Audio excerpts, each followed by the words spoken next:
सुप्रभात विद्यार्थियों, आज हम संस्कृत पढ़ेंगे और संस्कृत में आज हम पढ़ने जा रहे हैं संधि प्रकरण। संधि पढ़ेंगे। सबसे पहले संधि की परिभाषा देखेंगे, उसके बाद संधि के प्रकार देखेंगे और संधि के प्रकार में भी कितने प्रकार आते हैं वो आज हम यहाँ पढ़ेंगे। तो देखिए, सबसे पहले संधि की परिभाषा हम देखते हैं कि संधि किसे कहते हैं। तो परिभाषा में आएगा वर्णानाम, संधानाम, संधि इति कथ्यते। वर्णानाम, संधानाम, संधि इति कथ्यते। वर्णों के संधान को, संधान होता है वर्णों का मेल, संधान होता है वर्णों का मेल। तो वर्णों के संधान को संधि कहते हैं, या फिर हम कह सकते हैं कि दो वर्णों के परस्पर मेल को संधि कहते हैं। अब देखिए संधि के प्रकार। अब संधि के प्रकार में हम बात करते हैं तो संधि मुख्य रूप से तीन प्रकार की होती है। स्वर संधि, व्यंजन संधि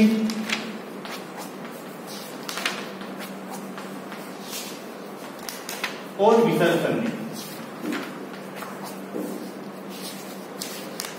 संधि के भेद में पहली संधि है स्वर संधि, व्यंजन संधि और विसर्ग संधि। अब देखिए, स्वर संधि को अच संधि भी कहते हैं। स्वर संधि को अच संधि भी कहते हैं। अब स्वर संधि को अच संधि क्यों कहते हैं? देखिए, यहां पर अच जो शब्द आया है, ये अच यहां पर प्रत्याहार है। अब प्रत्याहार क्या होता है? देखिए, माहेश्वर सूत्र जो होते हैं उनसे बनते हैं प्रत्याहार। तो अच का मतलब होता है इस ए और ये चे, इसके बीच में जितने भी स्वर आ गए वो सारे किसमें आएंगे? अच के अंतर्गत आएंगे। अच संधि, अच प्रत्याहार हो गया। ए और चे के बीच में जितने भी वर्ण हैं, जितने भी स्वर हैं, वो किसमें आएंगे? अच प्रत्याहार में। इसलिए स्वर संधि को क्या कहते हैं? अच संधि भी कहते हैं। व्यंजन संधि को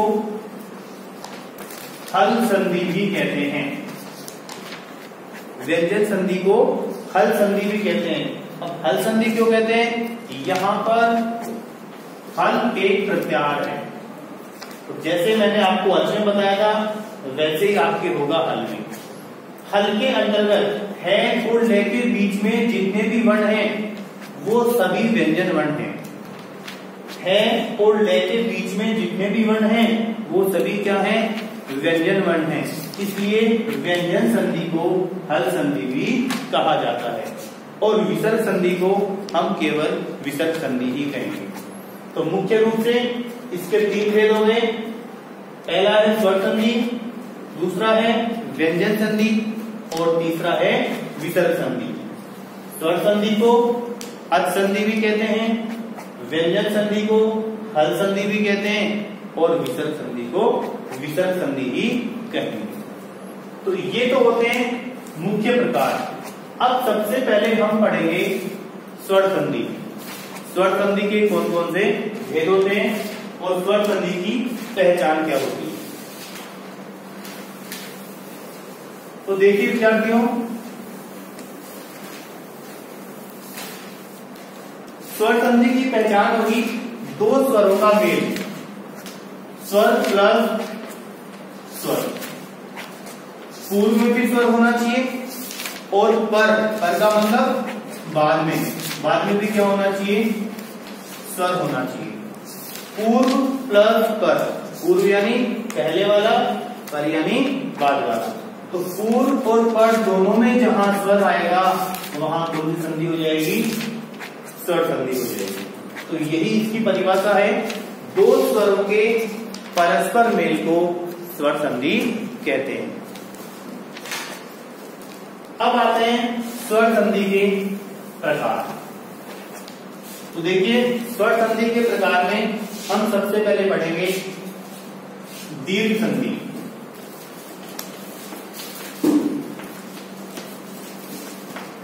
दीर्घ संधि, अब दीर्घ संधि में आपको 4 वर्णों का ध्यान रखना है। एक होगा ए, ई, उ और री। ए, ई, उ, री के पश्चात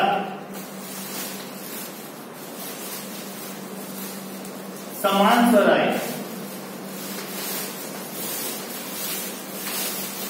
के पश्चात समान स्वर आए तो इन चारों स्वरों के स्थान पर इनका दीर्घ आदेश हो जाता है। दीर्घ आदेश हो जाता है। देखिए ए, ई, उ, री, इनके बाद में यदि समान स्वर आता है तो इन चारों के स्थान पर दीर्घ आदेश हो जाता है। अब दीर्घ आदेश क्या होता है? देखिए दीर्घ आदेश होता है, आपके पास में आ गया ए प्लस ए, तो इसका दीर्घ आदेश क्या हो जाएगा? आ हो जाएगा। आपके पास आ गया आ प्लस ए, दीर्घ आदेश क्या हो जाएगा? आ हो जाएगा। आपके पास आ गया ए प्लस आ, इसका दीर्घ आदेश क्या हो जाएगा? इसका दीर्घ आदेश क्या हो जाएगा? आ। तो ए का दीर्घ आदेश क्या होता है? आ। अब आता है आपके पास में ई, ई का दीर्घ आदेश क्या होगा? ई, ई का दीर्घ आदेश क्या होगा? ई। इसी तरीके से उ का दीर्घ आदेश होगा उ, और री का दीर्घ आदेश क्या होगा? री। तो ये आपके दीर्घ संधि में 4 स्वर हैं, ए, ई, उ और री। इनके बाद में समान स्वर आते हैं तो यहां होगी दीर्घ संधि। ए का दीर्घ आ होगा, ई का दीर्घ ई होगा, उ का दीर्घ उ होगा और री का दीर्घ री होगा। अब लेते हैं इसके एग्जाम्पल।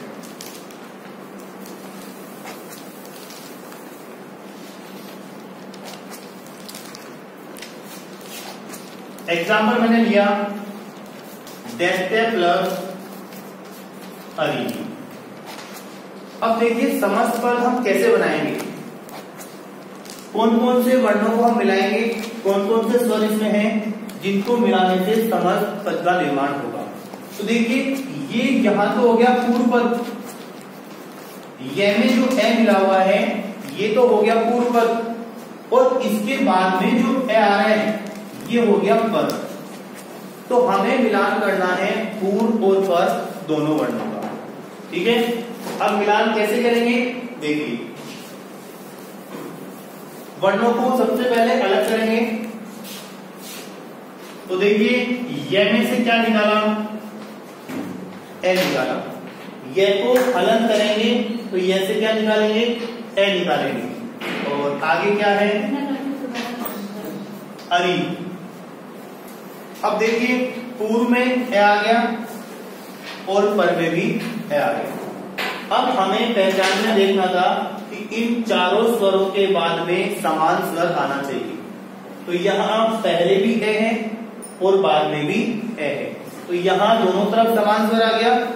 तो दोनों तरफ समान स्वर आ गया तो इन दोनों ए के स्थान पर क्या बन जाएगा? आ बन जाएगा। क्या बन जाएगा? आ बन जाएगा। अब यहां ए प्लस ए मिलकर क्या बन गया? आ बन गया। अब शब्द का निर्माण करते हैं। देखिए ये यहां पर हलंत है, इसको मिलाएंगे आ में, तो ये बन जाएगा या, और आगे क्या बचा हुआ है? री।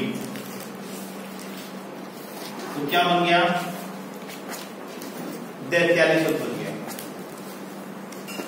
अब देखिए एग्जाम्पल लेते हैं कपि प्लस ईशे। यहां वर्णों को अलग करेंगे, कहने से ई को निकालेंगे और आगे क्या है? ईश है। अब देखिए पूर्व में ई है और पर में भी ई है, दोनों तरफ समान स्वर आ गया। और यहां देखो ई लिखा हुआ है, तो पूर्व में ई पर में ई, दोनों ई के स्थान पर क्या हो जाएगा, दीर्घ आदेश हो जाएगा, दीर्घ। अब वर्णों को मिलाते हैं, प हलंत है तो प मिलेगा ई से, तो ये बन जाएगा पी। और आगे क्या बचा हुआ है, श। क्या बन गया, कपिशय बन गया। अब एग्जाम्पल लेते हैं ऊ का। गुरु प्लस उपदेश है, गुरु प्लस उपदेश है। देखिए रे को हलंत किया, ऊ निकल गया, और आगे है उपदेश है। पूर्व में ऊ आ गया और पर में भी ऊ आ गया, दोनों तरफ समान स्वर है, तो ऊ प्लस ऊ मिलके क्या बन जाएगा, दीर्घ हो जाएगा। तो यहाँ पर दीर्घ आदेश हो गया। अब वर्णों को मिलाते हैं, रे हलंत है, रे मिलेगा ऊ में और पदेश, तो ये बन जाएगा आपका गुरुपदेश। अब एग्जाम्पल लेते हैं री का। ऐसा एग्जाम्पल आपके पास आ गया, ई का भी आ गया, ऊ का भी आ गया। अब एग्जाम्पल लेते हैं री का। तो री का एग्जाम्पल देखिए,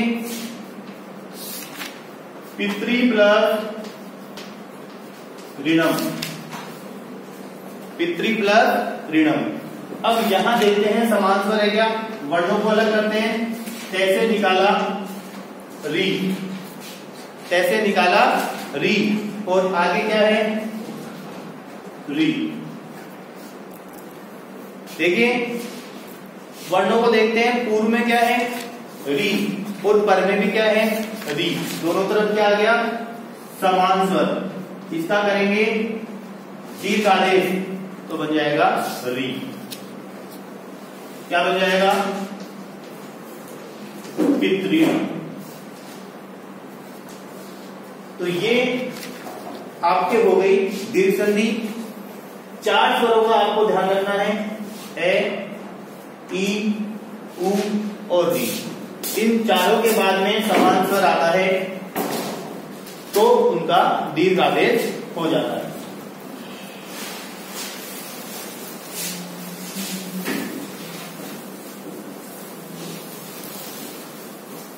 नेक्स्ट लेते हैं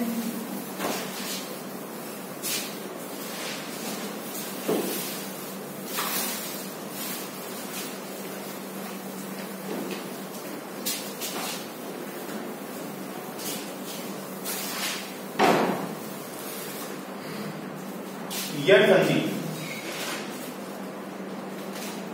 नेक्स्ट आपके हैं यट संधि। ई, उ, री, ली के पश्चात असमान स्वर आए। देखिए दीर्घ संधि में समान स्वर आया था, यट संधि में ई, उ, री, इन चारों वर्णों के पश्चात में असमान स्वर आना चाहिए। यदि इन चारों के बाद में असमान स्वर आता है तो ई के स्थान पर क्या हो जाएगा, यह हो जाता है, उ के स्थान पर वह हो जाता है, री के स्थान पर रे हो जाता है और री के स्थान पर ले हो जाता है। तो इन चारों वर्णों का आपको ध्यान रखना है, ई, उ, री। इसके पश्चात यदि असमान स्वर आए तो ई के स्थान पर यह हो जाता है, उ के स्थान पर वह हो जाता है, री के स्थान पर रे हो जाता है और री के स्थान पर ले हो जाता है। अब हम लेंगे एग्जाम्पल आप देखिए, यदि प्लस अभी। अब कैसे पहचानोगे कि पूर्व में कौन सा स्वर है और बाद में असमान स्वर है या नहीं है। तो वर्णों को अलग करते हैं, दे में से ई को निकाला और आगे है अभी। अब देखते हैं पूर्व में क्या आ गया, ई आ गया पर में क्या आ गया, ए आ गया। तो पूर्व में ई आ गया और बाद में असमान स्वर आ गया, ये नियम लग रहा है इसमें। तो पूर्व में ई, बाद में असमान स्वर, ई के स्थान पर क्या हो जाएगा, यह हो जाएगा। अब यहां आपको ध्यान रखना है, पूर्व और पर दोनों के स्थान पर एक आदेश नहीं करना है, केवल ई, ऊ, री, री इनके स्थान पर ही हमें परिवर्तन करना है। तो यहाँ ई है, ई के स्थान पर क्या हो रहा है, यह हो रहा है। तो यहाँ पर ई के स्थान पर क्या कर दिया, यह कर दिया। अब वर्णों को मिलाते हैं। यह लिखा हुआ है द हलंत है, आगे स्वर नहीं है तो ये द ही रहेगा। ये हलंत है, आगे स्वर है तो ये स्वर होने के कारण, यहां हलंत होने के कारण इस स्वर में मिल जाएगा। तो ये बन जाएगा पूरा ये, और आगे क्या लिखा हुआ है, पी। तो ये क्या बन गया, यद्यपि। अब आपको पता होना चाहिए कि आधा द और ये मिलकर क्या बनते हैं, ध बनता है। ड प्लस यह मिलकर क्या बनता है, ध बनता है। तो ये हो जाएगा यद्यपि हो जाएगा। और लेते हैं एग्जांपल,